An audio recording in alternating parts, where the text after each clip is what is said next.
আচ্ছা, সবাই খেয়াল করে দেখো যে আমরা সাধারণ সংখ্যাকে হচ্ছে তোমার বৈজ্ঞানিক সংখ্যায় কনভার্ট করব। তো একটু তাড়াতাড়ি দেখাই যেহেতু শর্ট ভিডিও।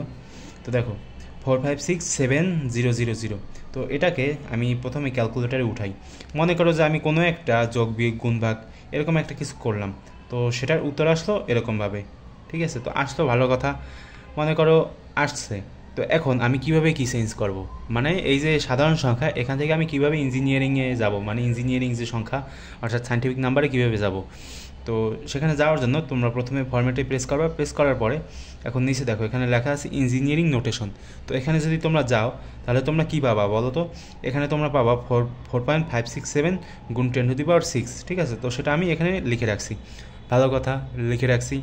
তো এখন তোমরা যদি এটাকে আরও ছোটো করতে চাও তাহলে তোমরা বাম পাশে প্রেস করতে পারো, তাহলে এটা আরও ছোটো হয়ে যাবে। তো দেখো 0.00456 গুণ 10⁹। যদি তোমরা এখান থেকে ছোটো করো তাহলে এই যে এইটা বড় হয়ে যাবে, আর যদি তোমরা এখান থেকে ছোট করো তাহলে মানে এখান থেকে যদি তোমরা বড় করো তাহলে এটা ছোট হয়ে যাবে, ঠিক আছে। আর এখান থেকে ছোট করলে এটা বড় হয়ে যাবে। তো এগুলো অন্য আরেকদিন বোঝাবো, আজকে হচ্ছে তোমার শুধু সাধারণ সংখ্যাকে মানে সায়েন্টিফিক সংখ্যায় কীভাবে কনভার্ট করবো সেটা। তো দেখো পরের যে সংখ্যাগুলো সেগুলো হচ্ছে 0.000265, 0.000265। তো সমান সমান দিলাম, এটা এমনিতেই এসে পড়েছে যেহেতু সেট করা হয়েছে একবার, সেজন্য 2.65 গুণ 10⁴, 2.65 গুণ 10⁴, ঠিক আছে। তো এটা হচ্ছে তোমার, আমি যদি একটু ছোট করি মানে এই যে তোমার ইঞ্জিনিয়ারিং নোটেশনে যদি আমি প্রেস করি তাহলে দেখো এখানে কত আসছে, 265 গুণ 10⁶। এই যে 265 গুণ 10⁶, এটাকে যদি আরও ছোটো করি তাহলে এই দেখো 0.265 গুণ 10⁵। এখান থেকে ছোটো করলে এখান থেকে বড় হয়ে যাবে, আর এখান থেকে যদি আমি বড় করি তাহলে এখান থেকে ছোটো হয়ে যাবে, আরও ছোটো হয়ে যাবে আর কি, ঠিক আছে।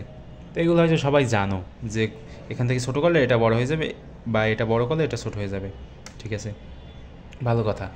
আর তোমার সর্বশেষে এখানে দেখো কি আছে, এখানে হচ্ছে এই যে 3 শেষে হচ্ছে তোমার 8টা শূন্য, মানে এটা হচ্ছে তোমার আলোর বেগ, ঠিক আছে। এটা আমি ইচ্ছে করেই লিখেছি যে 3 8টা শূন্য, 1 2 3 4 5 3 2 5 6 7 8 সমান সমান। তো এখন যদি আমি ফরম্যাটে প্রেস করে এরপর যদি তোমার ইঞ্জিনিয়ারিং নোটেশনে নিয়ে যাই তাহলে দেখো কত আসছে, 300 গুণ 10⁶। কিন্তু এটাকে আমরা কিন্তু এরকমভাবেই লিখতে পারি যে 3 গুণ 10⁸, ঠিক আছে।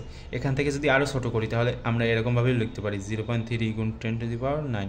তো এটা কোনো ব্যাপার না, আমাদের যেরকম ইচ্ছে আমরা সেভাবেই লিখতে পারি, এটাই কোনো সমস্যা হবে না আর কি, ঠিক আছে। তো দেখো কতভাবে কি কনভার্ট করা যায়।